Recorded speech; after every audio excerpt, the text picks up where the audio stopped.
Hello student, education tips में मैं लेके आया हूँ 12th बायोलॉजी के चैप्टर संख्या 1 जिसका नाम है पुष्पीय पादपों में लैंगिक जनन, जो नीट 2023-24 में और बोर्ड एग्जाम 2023-24 में बहुत ही महत्वपूर्ण है। तो हम आगे देखते हैं चैप्टर संख्या पहले में पहला क्वेश्चन देखते हैं। तो पहला प्रश्न है, एक परारूपित आवर्तबीजी परागकोश तथा होता है। तो ऑप्शन संख्या ए है द्विपालिक चतुर्बीजाणुधानी, ऑप्शन संख्या बी है द्विपालिक एक बीजाणुधानी, ऑप्शन संख्या सी है द्विपालिक द्विबीजाणुधानी और डी है चतुपालिक और है इसके साथ में एक बीजाणुधानी। तो सबसे पहले क्वेश्चन में दे रखा भाई परागकोश। ये जो परागकोश होता है वो भाई पुंकेसर का भाग होता है। पुंकेसर का भाग होता है। पुंकेसर के दो भाग होते हैं, एक तो परागकोश होता है, एक होता है भाई पूतंतु। एक तो होता है परागकोश और दूसरा होता है भाई पूतंतु। और हमने बात की थी कि जो परागकोश है उस एक परागकोश में दो पाली पाई जाती है। एक परागकोश है उसमें दो पाली पाई जाती हैं। वो जो प्रत्येक पाली है वो दो भागों में विभक्त होती हैं, अर्थात हम कह सकते हैं दो पाली है तो कितने भागों में, चार भागों में। और यहाँ पर जो चार भाग उसको हम बोलेंगे चार लघु बीजाणुधानी, चार लघु बीजाणुधानी को कहेंगे। तो इसमें आपने ऑप्शन देखो कि एक तो रहेगा भाई द्विपालिक, तो हमने कहा भाई परागकोश में कितनी पाली पाई जाती है, तो दो पाली पाई जाती है तो द्विपालिक। तो तीन में अपने पास में है द्विपालिक, तो एक ये देखो। अगला ऑप्शन देखो भाई चतुर्बीजाणुधानी। तो हमने बात की थी कि दो पाली में जो लघु बीजाणुधानी की संख्या है वो पाई जाती है चार। तो ऑप्शन संख्या ए इसमें है द्विपालिक और चतुर्बीजाणुधानी। दूसरा है क्वेश्चन, स्वपरागण में सहायक है। Subscribe for more content. Question संख्या दो है, स्वपरागण में सहायक है। तो सबसे पहले जो स्वपरागण है किसे कहते हैं, जब किसी पुष्प के जो परागकण है, जब किसी पुष्प के जो परागकण है वो अपने ही पुष्प की वर्तिकाग्र पर या अपने ही पौधे के किसी दूसरे पुष्प की वर्तिकाग्र पर गिरते हैं तो उसे बोलते हैं भाई स्वपरागण के नाम से। ठीक है, अब इसमें ऑप्शन दे रखा है द्विलैंगिकता, समकालपक्वता, अनुमिलियता, उपयुक्त सभी।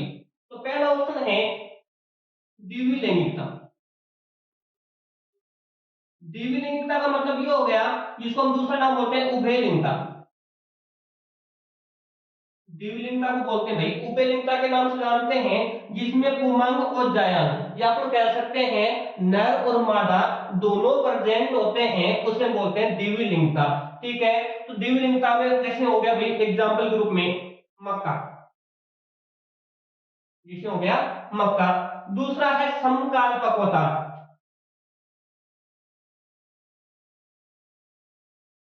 सम का मतलब होता है सम्मान, काल का मतलब होता है समय, पक्वता का मतलब होता है परिपक्वन। सम का मतलब सम्मान, काल का मतलब समय और पक्वता का मतलब होता है परिपक्वन। इन्हें पर कह सकते हैं कि पुमंग और जायांग, पुमंग और जायांग है वो दोनों एक साथ परिपक्व होते हैं, एक साथ पुमंग और जायांग एक साथ परिपक्व होते हैं, उसको बोलते भी समकाल पक्वता के नाम से जानते हैं। जैसे अपने एग्जाम्पल की बात करते हैं, जैसे मिराबिलिस जलापा, जैसे मिराबिलिस जलापा है, या इसके अलावा अपन बात करते हैं सदाबहार, ये समकाल पक्वता के उदाहरण हैं। तो ये भी स्वपरागण में सहायक है, ये भी स्वपरागण में सहायक है। तीसरा है अनुमूल्य, अनुमूल्य यानी कुछ पौधे ऐसे होते हैं जिनके पुष्प हमेशा बंद अवस्था में रहते हैं, उसको बोलते हैं अनुमील्य। जैसे एग्जाम्पल के रूप में बात करें वायुला, कनकोआ, तो ये भी स्वपरागण में सहायक है। तो हमने कहा स्वपरागण में सहायक, तो द्विलिंगिकता भी सहायक है, समकालपक्वता भी सहायक है, अनुमील्यता ये भी सहायक है। तो इसमें जो ऑप्शन डी है वो वही राइट है। तीसरा है पंखवर्त वर्तिकाग्र किसमें पाया जाता है। पंखवत का मतलब होता है लहराती हुई संरचना, पंखवत का मतलब होता है लहराती हुई संरचना किसमें पाई जाती है। ऑप्शन दे रखा भाई मटर, गेहूं, दतूरा, अमलतास। ठीक है। तो इसमें जो पंखवत जो वर्तिकाग्र होती है वो गेहूं में पाई जाती है। पंखवत जो वर्तिकाग्र होती है वो गेहूं में पाई जाती है। लहराती हुई जो संरचना होती है वो गेहूं में पाई जाती है। और इसमें जो परागण की बात करें, गेहूं है, इसमें जो परागण होता है वो वायु के माध्यम से होता है, यानी वायु परागण। और वायु परागण को अपन बोलते हैं कि वायु के द्वारा होने वाला जो परागण होता है उसे बोलते हैं भाई वायु परागण। वायु के द्वारा होने वाला परागण वायु परागण कहलाता है। और वायु परागण मुख्य रूप से गेहूं है, घास वगैरह है, मक्का है, इन सब में किसके द्वारा होता है भाई वायु के द्वारा। तो हमने कहा भाई पंखवत वर्तिका किसमें पाया जाता है, तो ऑप्शन संख्या बी है, गेहूं में पाया जाता है। नेक्स्ट है सालविया में किस प्रकार का परागण पाया जाता है। सालविया में किस प्रकार का परागण पाया जाता है। ऑप्शन है जल परागण, वायु परागण, कीट परागण, गेहूं के द्वारा परागण। तो सबसे पहले अपन बात करते हैं जल परागण। जल परागण, जल में होने वाला परागण कहलाता है भाई जल परागण कहलाता है। जल परागण मुख्य रूप से भाई दो प्रकार का होता है, एक तो अधो, एक होता है अधि। अधो जल परागण, एक होता है भाई अधि जल परागण। अधो का मतलब होता है भाई पानी के भीतर, अधो का मतलब होता है पानी के भीतर, अधि का मतलब होता है पानी के ऊपर। उसको बोलते हैं भाई अधो और अधि परागण के नाम से जानते हैं, ठीक है। लेकिन सभी जो जल में रहने वाले जो पादप होते हैं उनमें जल के द्वारा परागण नहीं होता है। जैसे नाम सुना होगा जल लिली, जैसे जल लिली है, या कोटेमोजिटोन, कोटेमोजिटोन। तो क्वेश्चन में पहला है जल परागण। तो जल परागण किसके द्वारा, जल के द्वारा। तो सालविया में जल के द्वारा तो परागण होता नहीं है। दूसरा ऑप्शन देखो वायु परागण, वायु परागण। वायु के द्वारा होने वाला परागण वायु परागण कहलाता है। तो वायु परागण भी इसमें नहीं होता है। तीसरा भी कीट परागण। तो सालविया में जो परागण होता है वो किसके द्वारा होता है भाई, कीट के द्वारा। किसके द्वारा, कीट के द्वारा। यदि क्रियाविधि पूछे कि सालविया में किस क्रियाविधि द्वारा परागण होता है, तो आपको ध्यान रखना लीवर क्रियाविधि, इस विधि द्वारा भी, लीवर क्रियाविधि द्वारा होता है, ठीक है। अगला है घोंघे द्वारा परागण। तो घोंघे द्वारा जो परागण होता है वो सरफोरक्स और आर्किड में होता है। आर्किड और जो सरफोरक्स होता है उसमें घोंघे के द्वारा क्या होता है भाई परागण होता है। नेक्स्ट क्वेश्चन है, तो इसका जो आंसर हो जाएगा वो कीट परागण। नेक्स्ट पांचवा क्वेश्चन है वायु परागण सामान्यतः पाया जाता है। तो वायु परागण अभी बात की है कि वायु परागण किसमें पाया जाता भाई, घास में। किसमें पाया जाता भाई, घास में। और वायु परागण जो पादप की बात करें, वायु परागण की अपन बात करें कि वायु के द्वारा होने वाला परागण वायु परागण कहलाता है। वायु परागण में जो अपन बात करते हैं जो पुंकेसर होते हैं उनकी बात करते हैं। तो पुंकेसर किस प्रकार के होते हैं, तो हमने कहा था कि जो पुंकेसर होते हैं उसमें किस प्रकार के लहराती हुई संरचना के रूप में पाए जाते हैं। किसके रूप में भाई, लहराती हुई संरचना के रूप में पाए जाते हैं। वर्तिकाग्र होती है, इसकी वो चिपचिपी होती है, रोमिल प्रकार की होती है, पिच्छाकार प्रकार की होती है, जिसके कारण जो परागण है हवा में जो उड़ रहे जो परागण है उस परागणों को चिपकाने का काम करती हैं। तो ये वायु परागण सामान्य में किसमें पाया जाता भाई, घास में पाया जाता है।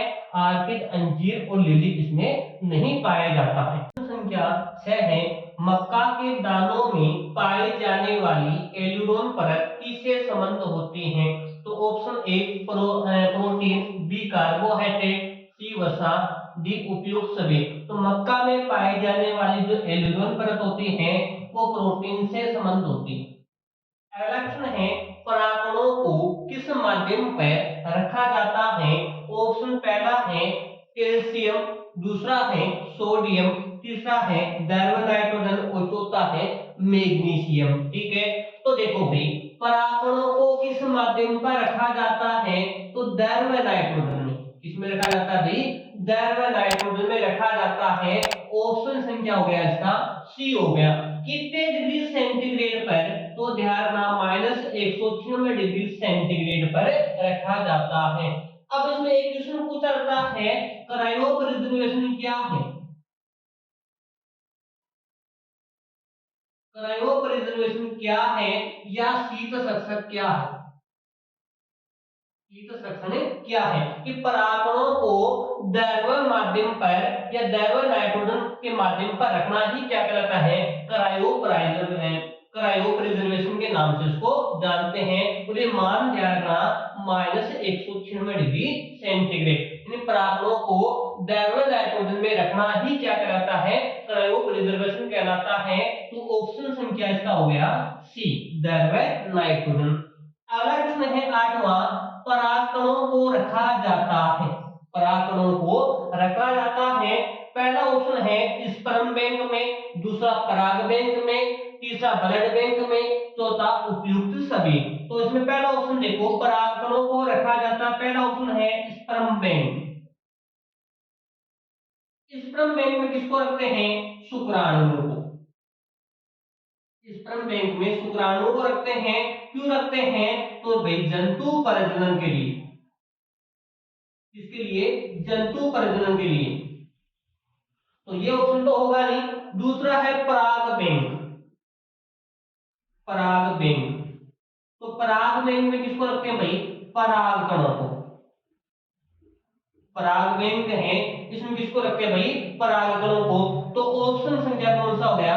बी हो गया, पराग बैंक में। तीसरा है ब्लड बैंक है, और ब्लड बैंक में किसको रखते हैं भाई? ब्लड को रखा जाता है। तो इसमें ध्यान रखना, परागकणों को रखा जाता है।